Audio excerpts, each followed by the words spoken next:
sit and we sit together with the old pieces, the antiques.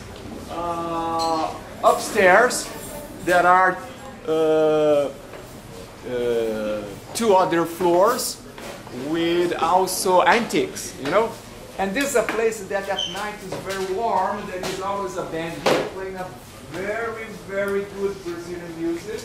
And people dance here, and then they play, and people dance the samba, choro, and the forró. There are Brazilian rhythms. For example, in the second floor we have a collection of old clocks. You see? No, don't tell her. Oh, God. Old clocks, and so this is the original wall.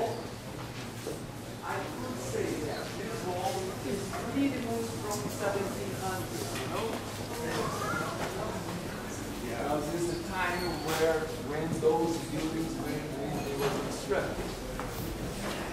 Wow.